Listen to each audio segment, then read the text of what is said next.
दिल्ली में लाल किले के पास हुए धमाके के बाद अब हर दिन नए खुलासे सामने आ रहे हैं। दिल्ली ब्लास्ट केस में जांच एजेंसियों की बहुत बड़ा सुराग हाथ लगा है।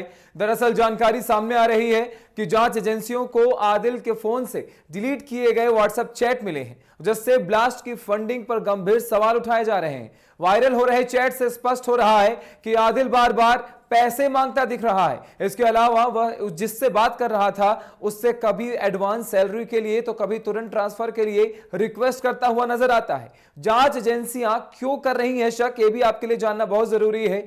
जांच एजेंसियों को शक है कि इन पैसों का इस्तेमाल ब्लास्ट की तैयारियों में किया गया। दिल्ली ब्लास्ट में इस्तेमाल हुए 26 लाख रुपए में से आदिल ने 8 लाख रुपए दिए थे। जांच में पता चला कि आदिल को टेरर नेटवर्क में ट्रेजरर के तौर पर जाना जाता था। जानकारी सामने आ रही है कि वायरल हो रही चैट 5, 6, 7 और 9 सितंबर की है। इनमें आदिल अपने कॉन्टैक्ट से एडवांस सैलरी की मांग करता हुआ दिखाई देता है। देखिए, चैट से हुआ एक बड़ा खुलासा जो कि आपको समझना बहुत जरूरी है। एक चैट में आदिल लिखता है कि गुड आफ्टरनून सर, मैंने अपनी सैलरी क्रेडिट करने के लिए रिक्वेस्ट की थी, मुझे अर्जेंटली पैसों की जरूरत है।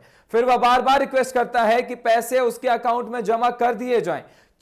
6 सितंबर को आदिल फिर लिखता है, गुड मॉर्निंग सर, प्लीज कर दीजिए, मैं आभारी रहूंगा। 7 सितंबर को, सर मुझे जल्द से जल्द अपनी सैलरी चाहिए, मुझे पैसे चाहिए, प्लीज प्लीज करता हुआ रिक्वेस्ट नजर आता है। और 9 सितंबर को प्लीज कर दीजिए का एक मैसेज भी जो सामने आता है। अर्जेंटली जरूरत है सर, किस भूमिका में था यह आदिल का, यह बहुत बड़ा सवाल खड़ा करता है।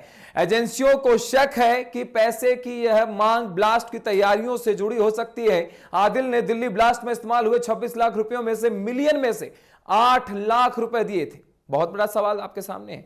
पूछताछ के दौरान मुजमिल ने बताया कि आदिल को ट्रेजरर कहा जाता था, जिसका मतलब है कि वह फंड्स को मैनेज करता था। जांच एजेंसियां अब यह पता लगाने की कोशिश कर रही हैं कि आदिल को पैसे किसने दिए और क्यों ये पैसे सीधे टेररिस्ट नेटवर्क से आ रहे थे।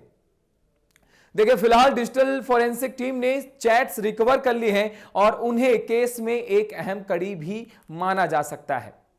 दिल्ली में लाल किले के पास हुए धमाके के बाद अब हर दिन नए खुलासे सामने आ रहे हैं। दिल्ली ब्लास्ट केस में जांच एजेंसियों की बहुत बड़ा सुराग हाथ लगा है। दरअसल जानकारी सामने आ रही है कि जांच एजेंसियों को आदिल के फोन से डिलीट किए गए व्हाट्सएप चैट मिले हैं, जिससे ब्लास्ट की फंडिंग पर गंभीर सवाल उठाए जा रहे हैं। वायरल हो रहे चैट से स्पष्ट हो रहा है कि आदिल बार बार पैसे मांगता दिख रहा है। इसके अलावा वह जिससे बात कर रहा था उससे कभी एडवांस सैलरी के लिए तो कभी तुरंत ट्रांसफर के लिए रिक्वेस्ट करता हुआ नजर आता है। जांच एजेंसियां क्यों कर रही हैं शक, ये भी आपके लिए जानना बहुत जरूरी है। जांच एजेंसियों को शक है कि इन पैसों का इस्तेमाल ब्लास्ट की तैयारियों में किया गया।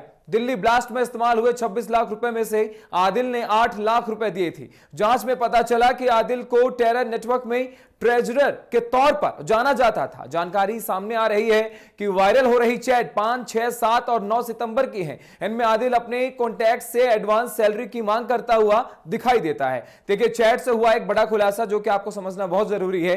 एक चैट में आदिल लिखता है कि गुड आफ्टरनून सर, मैंने अपनी सैलरी क्रेडिट करने के लिए रिक्वेस्ट की थी, मुझे अर्जेंटली पैसों की जरूरत है। फिर वह बार बार रिक्वेस्ट करता है कि पैसे उसके अकाउंट में जमा कर दिए जाएं। 6 सितंबर को आदिल फिर लिखता है, गुड मॉर्निंग सर, प्लीज कर दीजिए, मैं आभारी रहूंगा। 7 सितंबर को, सर मुझे जल्द से जल्द अपनी सैलरी चाहिए, मुझे पैसे चाहिए, प्लीज प्लीज करता हुआ रिक्वेस्ट नजर आता है। और 9 सितंबर को प्लीज कर दीजिए का एक मैसेज भी जो सामने आता है। अर्जेंटली जरूरत है सर, किस भूमिका में था यह आदिल का, यह बहुत बड़ा सवाल खड़ा करता है। एजेंसियों को शक है कि पैसे की यह मांग ब्लास्ट की तैयारियों से जुड़ी हो सकती है। आदिल ने दिल्ली ब्लास्ट में इस्तेमाल हुए 26 लाख रुपयों में से मिलियन में से 8 लाख रुपए दिए थे। बहुत बड़ा सवाल आपके सामने है। पूछताछ के दौरान मुजमिल ने बताया कि आदिल को ट्रेजरर कहा जाता था, जिसका मतलब है कि वह फंड्स को मैनेज करता था। जांच एजेंसियां अब यह पता लगाने की कोशिश कर रही हैं कि आदिल को पैसे किसने दिए और क्यों ये पैसे सीधे टेररिस्ट नेटवर्क से आ रहे थे। देखिए, फिलहाल डिजिटल फोरेंसिक टीम ने चैट्स रिकवर कर ली हैं और उन्हें केस में एक अहम कड़ी भी माना जा सकता है।